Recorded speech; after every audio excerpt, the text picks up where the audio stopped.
Jelang pemilu yang digelar besok, isu kecurangan muncul ke publik. Bagaimana komitmen penyelenggara pemilu dan pemerintah dalam mencegah kecurangan pada pemilu nanti? Lalu bagaimana publik harus mengawasi penyelenggaraan pemilu kali ini? Apa yang harus diawasi publik? Sudah bergabung bersama kita Koordinator Komite Pemilih Indonesia, Jerry Sumampo, dan Direktur Eksekutif Parameter Politik, Adi Prayitno. Selamat petang, terima kasih sudah bergabung bersama kami, Pak Jerry dan juga Mas Adi. Sore Bang Jerry. Ya. Baik Mas Adit. Pak Jerry, kalau Anda melihat saat ini, besok kita bersama-sama akan menggunakan hak suara kita untuk memilih presiden yang akan datang. Ada juga isu kecurangan. Bagaimana Anda melihatnya? Iya, ini tema ini menarik ya, mengawal pemilu damai tanpa kecurangan ya.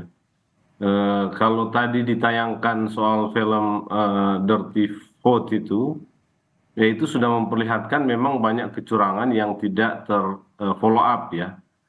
Jadi agak ironis sebetulnya bicara tentang damai di tengah tanpa kecurangan, sementara kecurangan itu sudah terjadi.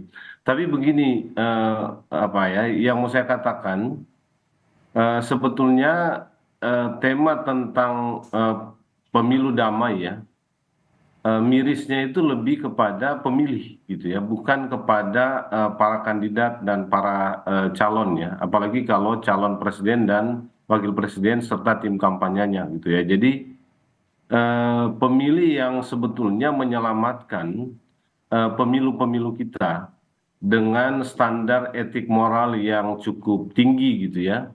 Tapi malah penyelenggara pemilu, kemudian peserta pemilu, apalagi ya tim kampanyenya itu melakukan banyak praktek-praktek pemenangan dengan cara-cara yang tidak semestinya atau cara-cara yang curang ya. Jadi tema damai ini sebetulnya lebih kepada pemilih yang sebetulnya ada dalam spirit itu ya, ada dalam kerangka untuk terus mengupayakan pemilu yang damai ya, bukan malah serta pemilu dan penyelenggara pemilu ya. Itu kesan saya kalau kita lihat proses yang terjadi selama ini dan mungkin berdasarkan pengalaman pemilu sebelumnya gitu ya. Jadi agak miris kita ini. Mas Adi, kalau Anda melihatnya seperti apa Mas Adi? Kenapa isu ini muncul justru di masa tenang di mana besok kita juga akan menggunakan hak suara kita? Ya, saya kira memang secara prinsip ini semacam warning bahwa penyelenggaraan pemilu di 2024 hampir sama dengan pemilu-pemilu sebelumnya, bahwa ada indikasi dan ada dugaan-dugaan potensi kecurangan yang saya kira memang harus menjadi concern semua orang, harus menjadi concern semua paslon dan termasuk penyelenggara pemilu ya. Apalagi misalnya kalau kita ikuti proses dari awal soal Mahkamah Konstitusi, MK, termasuk misalnya putusan di KPP, soal informasi-informasi soal tidak netralnya aparatus kekuasaan misalnya, itu kan menjadi indikasi tentang bagaimana kelompok-kelompok aktivis civil society itu memiliki kekhawatiran yang cukup serius ya, bahwa pemilu di 2024 ini kan terang benderang potensi adanya kecurangan itu. Dirty Vote itu kan sebenarnya merupakan replika dari sekian begitu banyak cuplikan-cuplikan dan bahkan clippingan-clippingan yang selama ini sering disampaikan oleh kelompok-kelompok aktivis. Kan kalau mau jujur sebenarnya itu kan selalu diulang oleh Bang Jerry ya, teman-teman Perludem, kelompok aktivis pro demokrasi dan civil society, selalu diulang tentang netralitas aparatus pemerintah, tentang bagaimana upaya-upaya dan potensi yang dilakukan secara sistematis misalnya untuk menguntungkan salah satu kelompok tertentu. Itu artinya apa? Ini yang saya kira memang satu sisi kita ingin pemilu damai, tapi pada saat yang bersamaan ketika proses tahapan yang terkait dengan pemilu kita yang besok kita akan mencoblos, itu terindikasi secara transparan potensi-potensi adanya kecurangan. Jadi wajar kalau kemudian ya begitu banyak perhatian publik bahwa yang paling mengemuka di Pilpres 2024 itu adalah soal intensi dan kecenderungan soal adanya potensi kecurangan itu. Yang ini saya kira memang akan menjadi catatan serius dan mungkin bisa akan menjadi noda hitam terkait dengan hasil Pilpres 2024. Yang saya khawatirkan, Mbak, siapapun presiden di 2024 ini akan menjadi bahan cemoohan dan olok-olok. Tentu saya tidak mau presiden saya, presiden Bang Jerry, dan presiden kita semua adalah mereka yang selalu mendapatkan resistensi, Hmm, mendapatkan bulian hasil dari satu proses yang tidak demokratis, tapi hasil proses yang penuh dengan intervensi dan kecurangan. oke. Inilah pentingnya kenapa pemilu itu harus berjalan jujur, adil, dan damai, supaya outputnya presiden dan wakil presiden terpilih itu mendapatkan respect dan apresiasi, Hmm, bukan mendapatkan bully-bulian, oke. hinaan yang tanpa ada habisnya. Oke, lalu apakah isu kecurangan ini akan mempengaruhi suara pemilih untuk digunakan esok? Tetap bersama kami. Dialog akan segera kembali usai jeda.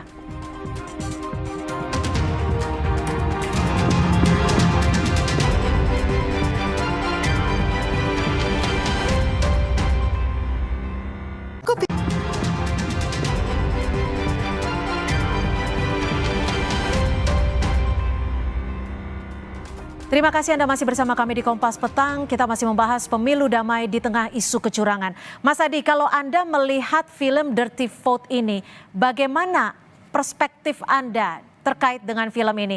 Apakah ini hanya sekedar fakta, black campaign, atau justru negatif campaign? Ya, saya kira memang banyak fakta-fakta yang diungkap ya dari upaya-upaya sistematis tentang soal potensi adanya kecurangan di 2024.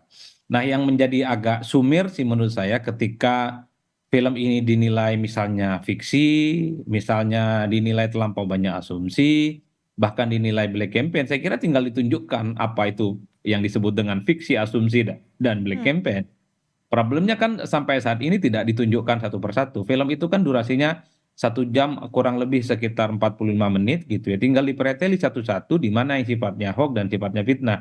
Bagi saya perdebatan semacam ini akan sangat menarik kalau diletakkan dalam meja diskusi yang rasional.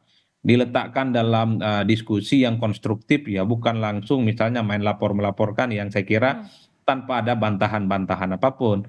Oleh karena itu ya kalau saya misalnya nonton ini film satu persatu sampai selesai kan sebenarnya adalah pengulangan dari apa-apa yang sering disampaikan oleh Bivitri, disampaikan oleh Ferry Amsari, termasuk oleh si Uceng ya. Ya, Satu persatu mereka sebenarnya mengulang itu saja yang oke. kemudian didiskusikan melalui sebuah bentuk forum. Menurut saya jika ada pihak yang merasa dirugikan, tidak terima misalnya, Hmm, saya kira tinggal dibantah. Tunjuk di oke. mana Kalau kesalahannya. Bung Jerry melihatnya bagaimana, Bung Jerry? Apakah ini hanya sekedar asumsi atau memang fakta yang dibongkar di tengah pemilu damai yang akan kita laksanakan besok? Ya, itu kan dia sebetulnya merangkum kembali ya fakta-fakta tentang potensi kecurangan atau ada yang sudah kecurangan gitu ya, yang sudah terjadi dalam kurun waktu 1 tahun lebih ya selama proses pemilu kita. Nah, yang menarik kan begini sebetulnya Mbak ya, fakta-fakta yang dirangkum ini memang fakta-fakta yang nyata atau ya kasus-kasus yang nyata gitu ya, tapi tidak ada penyelesaiannya. Gitu kan yang membuat dia menarik kan begitu ya. Ada banyak pelanggaran, ada banyak kecurangan yang terungkap, tapi tidak selesai. Hmm, Dia ngambang. Nah, dalam kerangka ini, saya kira ini yang mengatakan begini, ini proses manipulasi yang memang terencana, tapi tidak bisa dijerat oleh kerangka hukum yang ada. Ya, karena itu ada analisis-analisis hukum ya, kelemahannya di mana, di mana problemnya sehingga itu oke. tidak bermakna sanksi kepada para pelaku gitu ya. Nah, Jadi bagi saya, kalau disebut sebagai black campaign atau negatif campaign, ini apa ya? Kalau black campaign sudah pasti tidak, mungkin negatif campaign. Tapi kan ini bukan ditujukan hanya kepada satu pasangan calon. Meskipun yang menjadi kebakaran jenggot ini adalah pasangan calon nomor 2, karena itu bereaksi keras ya. Karena memang faktanya ada banyak hal dalam film itu yang diangkat itu terkait dengan potensi kecurangan atau bahkan sudah kecurangan yang dilakukan oleh 02, tetapi memang kerangka hukum kita itu tidak mampu menjeratnya dalam bentuk sanksi gitu ya. Jadi ini yang saya bilang ini yang tidak selesai ya. oke. Tapi ini kan begini Mbak, yang menarik ini kan kenapa ini film penting sekarang ini. karena publik juga punya perasaan yang sama dengan film ini. Oke, bicara soal publik, lalu seberapa penting publik harus mengetahui hal ini? Iya, saya kira kalau lihat dari para penonton, ya itu kan sudah kemarin saya sudah sekitar 8 juta ya. Jadi sebetulnya memang publik itu menunggu ya, dan film ini menjadi semacam perlawanan apa ya, perwakilan dari perlawanan publik terhadap ketidakberesan yang terjadi dalam proses pemilu gitu ya. Karena itu dia banyak ditonton ya. Artinya apa? Orang ingin mendapatkan kekuatan ya dalam rangka melakukan perlawanan tentang kecurangan, dan saya kira ini akan punya makna terhadap pilihannya di bilik suara gitu. Jadi perlawanan masyarakat terhadap banyak sekali kecurangan yang mereka lihat itu secara terang-terangan gitu ya, itu terwakili oleh film ini. Dan saya kira sekarang publik mendapatkan energi melalui film ini untuk menentukan pilihan di bilik suara. Ya. Tentu dengan memberi punishment terhadap orang atau terhadap kelompok atau pasangan calon yang mereka anggap ya, itu terlibat secara kuat dalam banyak kecurangan yang diungkap ya Oke, Mas Adi. oleh film dokumenter ini. Lalu kalau Mas Adi melihatnya bagaimana? Apakah film yang dimunculkan saat masa tenang ini bisa mempengaruhi suara dari pemilih? Ya saya kira memang dalam banyak hal untuk opinion maker ya, kelas menengah ke atas ini cukup berpengaruh secara signifikan karena di film ini disebutkan secara sistematis argumen-argumen hukum dan temuannya terkait soal sekali lagi potensi ya Mbak, potensi dan indikasi soal adanya kemungkinan kecurangan pemilu di 2024. Yang menarik bagi saya Masih ragu-ragu karena pakai bahasa potensi. Sebetulnya beberapa hal di sana itu sudah kecurangan, cuma kita punya keterbatasan hukum, Mas Adit, betul, untuk betul. Nah itu repotnya Bang Jerry bahwa lanjut, sorry. dugaan-dugaan kecurangan itu yang memang agak sulit untuk diungkap. Tapi satu hal yang prinsip, jika ada pihak tertentu yang merasa dirugikan dalam konteks ini, saya juga sangat tertarik sebenarnya untuk mengetahui bahwa ada fakta-fakta pembanding yang kemudian bisa membantah apa yang sudah disebutkan dalam film itu. Itu menarik menurut saya, jauh lebih dialektis, jauh lebih rasional Oke. jika diperdebatkan satu sama yang lain. Nah, yang kedua sebenarnya saya sedang menunggu fatwa dari Bawaslu sebagai penyelenggara. Apa yang kemudian muncul ke permukaan dalam film Dirty Vote ini, apakah dia menyalahi aturan, apakah dia mengandung konten hoax dan fitnah, ataukah sesuatu yang sifatnya misinformasi. Per hari ini kita tidak pernah mendengar bahwa apa yang terjadi yang diributkan oleh paslon tertentu terkait dengan dirty vote ini kan tak ada bantahan apapun dari Bawaslu, dan statement-statementnya pun juga tidak pernah kita dapatkan secara umum. Oke. Padahal Bawaslu ini adalah instrumen yang menurut saya cukup potensial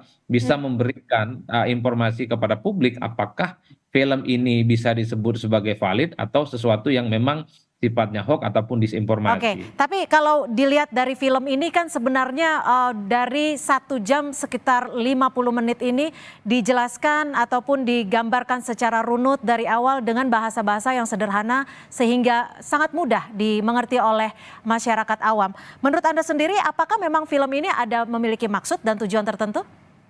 Ya tentu ada maksud, apa maksudnya? Tentang warning soal potensi adanya kecurangan pemilu di 2024. Bahasa Apakah hukum, pantas disampaikan di masa tenang?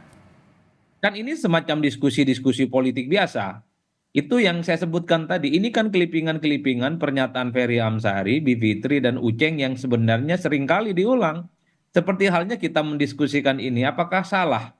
Sekalipun saat ini adalah masa tenang, kan tidak ada unsur misalnya untuk mengajak mencoblos salah satu kandidat tertentu. Yang tidak boleh dalam masa tenang itu adalah satu ya menyampaikan visi misi, yang kedua adalah mengajak untuk memilih paslon tertentu. Di luar itu saya kira tidak ada persoalan apapun. Nah, yang menjadi ramai memang konteksnya seakan-akan hari tenang itu adalah masa tidur di mana semua orang, semua calon itu tidak melakukan apapun. Padahal menurut saya masa tenang itu adalah justru masa yang tidak tenang, di mana narasi-narasi politik kebangsaan yang penting bagi saya adalah dia konstruktif untuk memberi informasi bagaimana kualitas pemilu kita itu dijaga. Saya kira nggak ada soal Oke. apapun. Jadi Oke. bagi saya itu semacam reminder saja tentang Oke. potensi kecurangan pemilu di 2024. Ya, Bung Jerry, terakhir, kalau menurut Anda, bagaimana publik harus menyikapi hal ini? Bagaimana warga harus menyikapi hal ini agar suaranya besok itu bisa diberikan dengan rasa damai juga? Ya, saya kira yang penting karena banyak kecurangan atau potensi kecurangan yang selama ini sudah terlihat ya.